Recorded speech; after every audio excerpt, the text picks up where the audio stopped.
Nos situamos en Texas el 21 de agosto de 1980. Más de 15.000 pastores asisten al Reunión Arena en Dallas.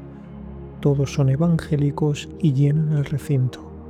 En la primera fila, un hombre de 47 años observa cómo su estrategia está a punto de cambiar la historia de Estados Unidos. Cuando Ronald Reagan sube al estrado esa noche y declara: «Sé que ustedes no pueden respaldarme, pero yo los respaldo a ustedes», no está improvisando. Esa frase fue cuidadosamente planificada minutos antes en el mismo automóvil que lo trajo del aeropuerto. El hombre de la primera fila sonríe. Jerry Falwell Sr.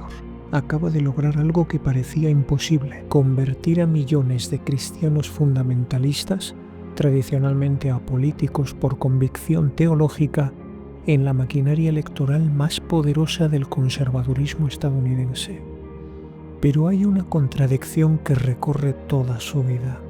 Este predicador, que defendía valores tradicionales, construyó su imperio utilizando las técnicas más modernas del capitalismo mediático. Este hombre, que predicaba humildad, acumuló una gran fortuna y poder.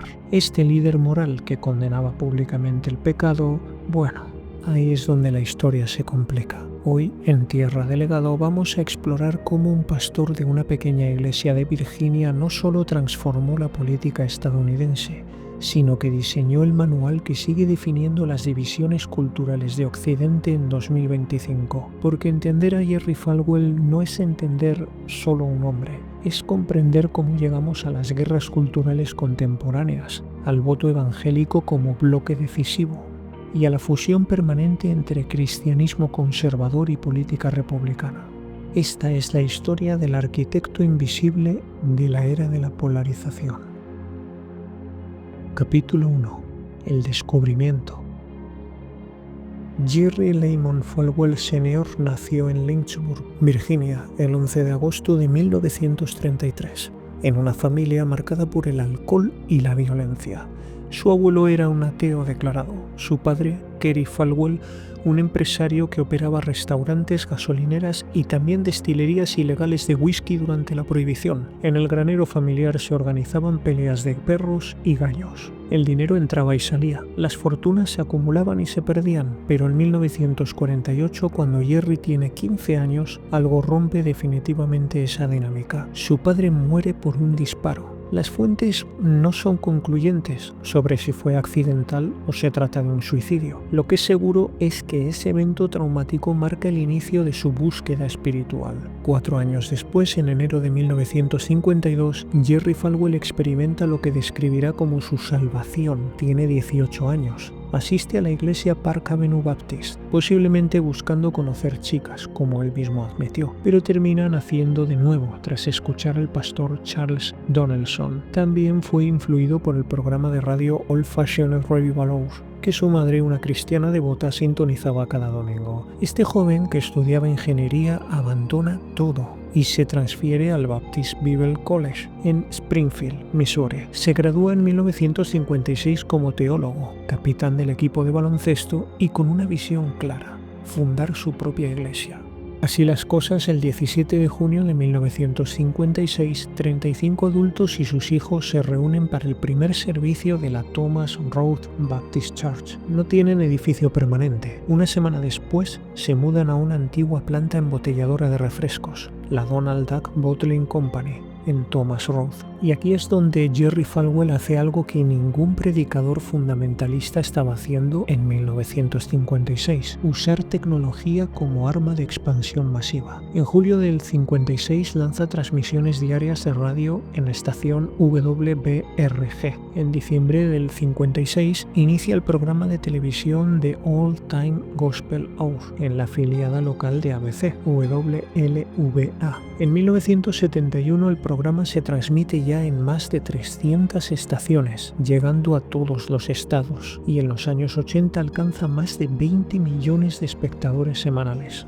Esto no era televangelismo en el sentido tradicional, es una construcción de marca, marketing directo y fundraising sistemático. Falwell entendió antes que nadie que la televisión no era un púlpito ampliado, sino una máquina de poder político y económico. En 1971, usando bonos vendidos a inversores privados, fundó la Lynchburg Baptist College, que más tarde se convertiría en Liberty University. La SEC, el regulador de bolsa de Estados Unidos, investigó esta empresa en 1972 alegando fraude y engaño en la emisión de $6,5 millones en bonos sin garantías. Pero Falwell salió completamente impune del escándalo. Para 1976 ya no era solo un pastor local, era un fenómeno nacional. Lanzó los I Love America Rallies, giras masivas por capitales estatales con coros de su universidad, música patriótica y mensajes que mezclaban fe y nacionalismo. Pero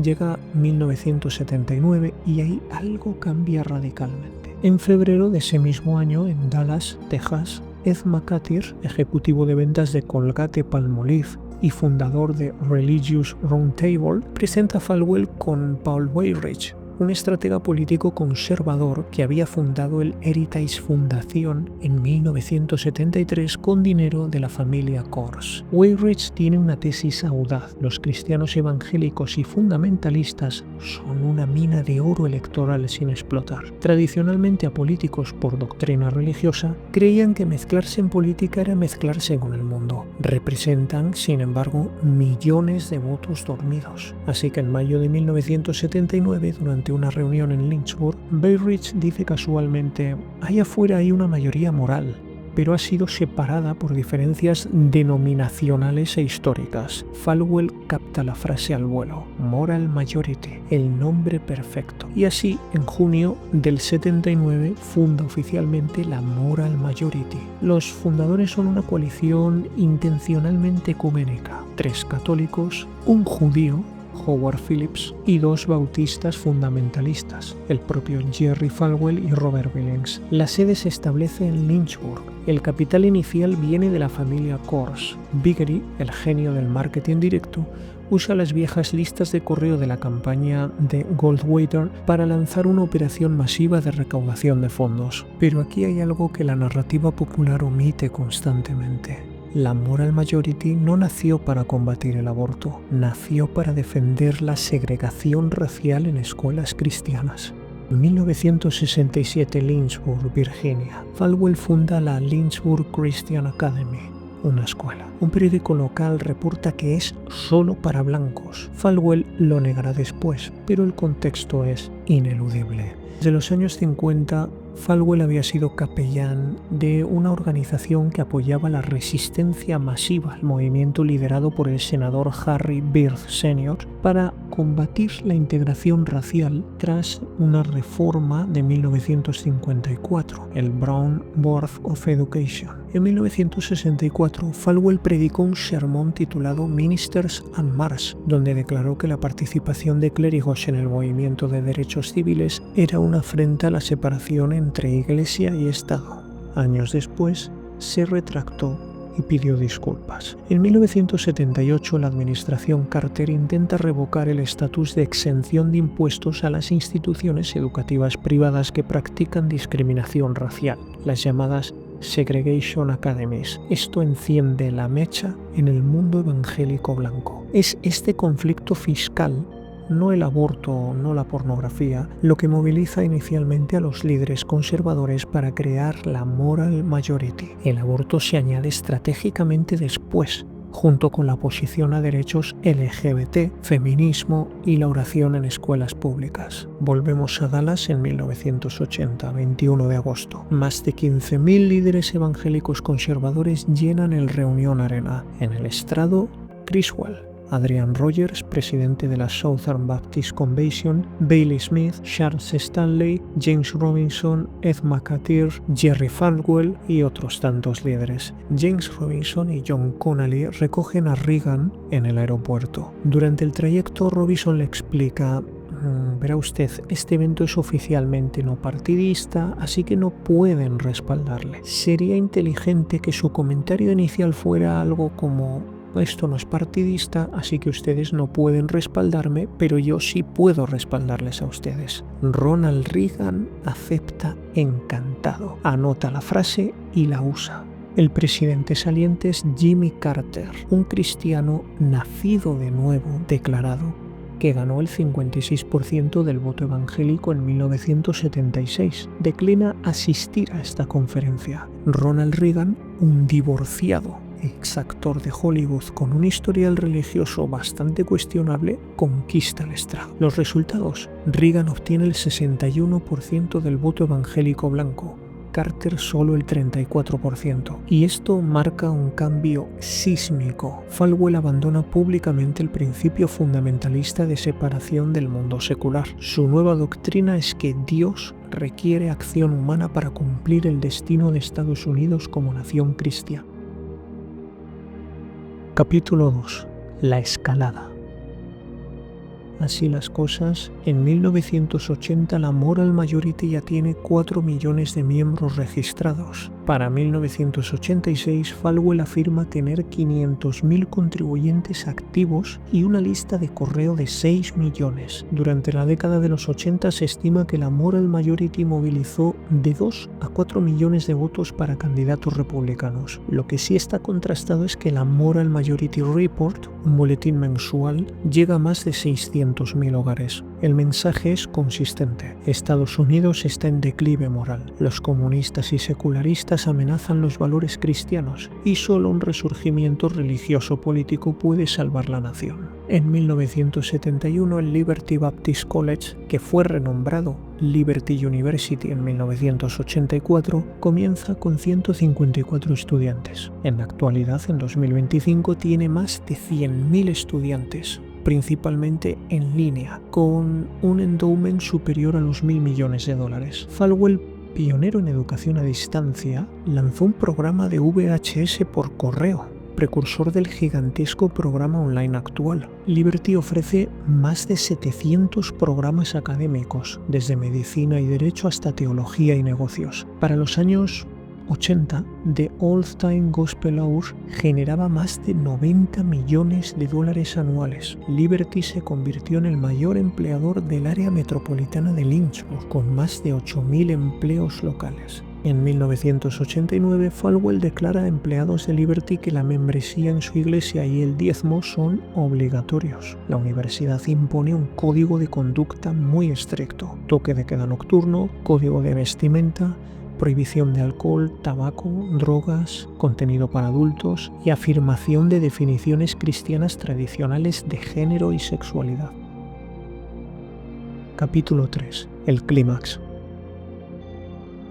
En plena ola del SIDA, en 1983, Falwell declara que es el juicio de Dios sobre la homosexualidad. Más tarde, en una declaración aún más incendiaria, afirma que el SIDA no es solo un castigo de Dios a los homosexuales, sino un castigo a la sociedad que tolera a los homosexuales. La comunidad médica y científica, por supuesto, condena las declaraciones. La indignación es nacional, pero Falwell no se retracta. El 11 de septiembre de 2001, 2 días después de los ataques terroristas, Falwell apareció en el programa 700 Club de Pat Robertson y allí declaró: creo que los paganos, los abortistas, las feministas, los homosexuales y las lesbianas intentan hacer eso de un estilo de vida alternativo, algo como la ACLU, People for the American Way. Todos ellos han intentado secularizar Estados Unidos. Ustedes ayudaron a que los atentados ocurrieran. La reacción es fulminante.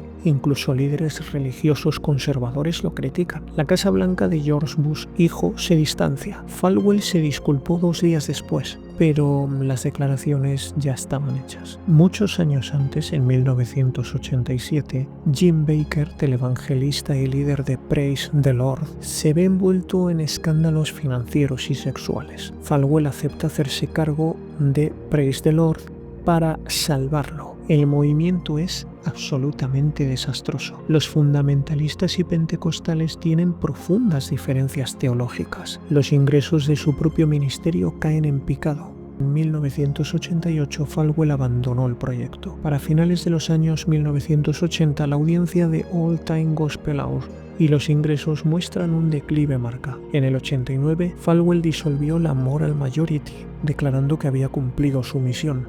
que ya había suficiente gente religiosa conservadora en la administración de Estados Unidos, pero la disolución de la Moral Majority no significa ni mucho menos el fin de su influencia, simplemente es el abandono de una marca. El proyecto continúa bajo otros nombres, otras figuras y otras organizaciones, porque lo que Falwell construyó no fue una organización temporal, sino un ecosistema permanente. Jerry Falwell Sr. falleció el 15 de mayo a los 73 años, en Lynchburg, Virginia. Su último sermón fue 2 días antes, el Día de las Madres, tras una presentación infantil en su iglesia. Su hijo Jerry Falwell Jr. asume la presidencia de Liberty University. No es un pastor ordenado, porque es abogado, pero hereda el aparato político que su padre construyó. En 2016, Falwell Jr. se convierte en uno de los primeros líderes evangélicos prominentes en respaldar a Donald Trump, incluso por encima de Ted Cruz. Su apoyo temprano ayuda y es fundamental para que Trump pueda obtener el voto evangélico. En 2020, Falwell Jr. renunció tras muchos escándalos personales y financieros, incluyendo revelaciones de una relación extramarital que involucraba a su esposa. El hijo del arquitecto de la Moral Majority cayó por las mismas inconsistencias morales que su padre había condenado en otros. Hay 3 perspectivas fundamentales del legado de Falwell. Su modelo transformó permanentemente el mapa electoral estadounidense. Desde 1980 el voto evangélico ya es un bloque. Ningún candidato republicano a la presidencia puede ganar sin el apoyo masivo del voto evangélico blanco. Trump recibió el 81% en 2016 y el 76% en 2020. Liberty es una parada obligatoria. Desde los años 2000, los candidatos presidenciales republicanos, Ted Cruz, Ron DeSantis, Donald Trump, Mike Pence, hacen campaña en Liberty University. Es el equivalente político de Iowa para el voto evangélico. La estrategia de nominar jueces conservadores, impulsada por la Moral Majority, reconfiguró la Corte Suprema durante décadas. Luego está la segunda perspectiva, la estructura institucional, porque Falwell no solo creó una organización, sino un modelo replicable. El modelo de educación alternativa de la Liberty University demostró que las instituciones evangélicas podían ser sostenibles económicamente y además han obtenido acreditación académica, mientras mantienen al mismo tiempo posiciones teológicas profundamente conservadoras. El uso de la radio y la televisión para recaudación de fondos, movilización y propaganda fue perfeccionado por Falwell. Es el antecesor directo de Fox News, Newsmax y todo el ecosistema mediático conservador actual. El activismo de base. La Moral Majority enseñó a los pastores locales a involucrarse en política municipal y estatal, un modelo que persiste y fue fundamental para organizar movimientos como el Tea Party, el antecesor del trumpismo, y la actual base de Donald Trump. Y luego está la perspectiva 3, la estructura cultural. Las guerras culturales contemporáneas son herederas directas de la agenda Falwell. Oposición al aborto, que se consolidó como tema central del conservadurismo, la resistencia a los derechos LGBT, presentada como libertad religiosa, que sigue siendo un campo de batalla, los debates sobre qué se enseña en las escuelas públicas, evolución, historia racial, identidad de género, que reproducen las batallas que ya inició Falwell en los años 1980. Y por supuesto la idea de que Estados Unidos es una nación cristiana que debe ser recuperada, que sigue siendo una retórica central en los sectores conservadores hoy en día, e incluso está ya llegando a Europa también esa concepción de naciones de raíces cristianas que deben ser recuperadas. No cabe duda de que Jerry Falwell Sr. logró su objetivo estratégico, convirtió a los cristianos evangélicos y fundamentalistas en una fuerza organizada que ningún partido puede ignorar hoy en día. Pero también dejó consecuencias distintas. Hay varios estudios demográficos en los que se analiza cómo esa fusión extraña entre cristianismo y política republicana contribuyó al aumento de los nones estadounidenses que no tienen una afiliación religiosa, pero rechazan el cristianismo político, sobre todo en los jóvenes de la generación millennial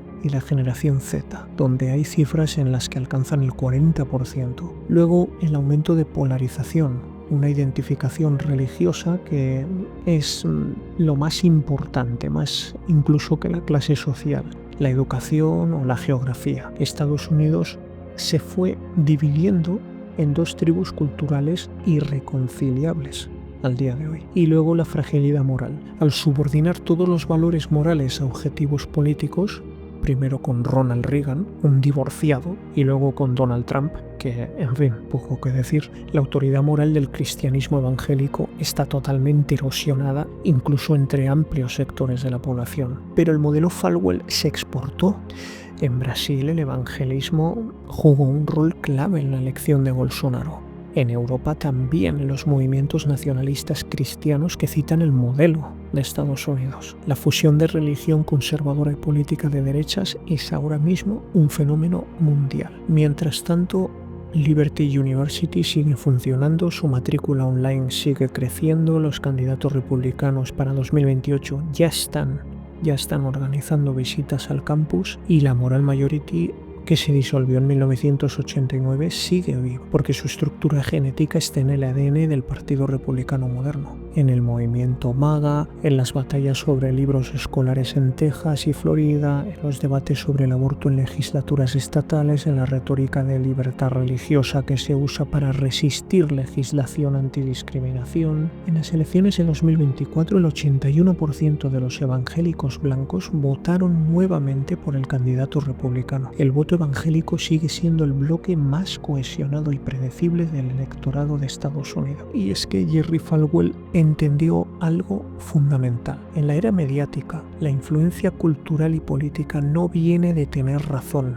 sino de estar mejor organizado, de tener una propaganda poderosa y de dominar las herramientas de comunicación masiva. Creó instituciones que sobreviven a su propio fundador, articuló una visión que trasciende a sus contradicciones personales y demostró que un pastor de una ciudad mediana de Virginia podía en una sola generación rediseñar el paisaje político de la mayor superpotencia del mundo de la época. La pregunta que nos deja no es si estuvo bien o mal, sino cómo una sola persona pudo tener tanto impacto en millones de personas en su relación con la fe, la moral y la política. Y hay una respuesta incómoda, porque él encontró un vacío de poder y un vacío de metafísica, y lo llenó con una narrativa coherente. Construyó instituciones para que esa narrativa sobreviviera incluso después de su existencia física.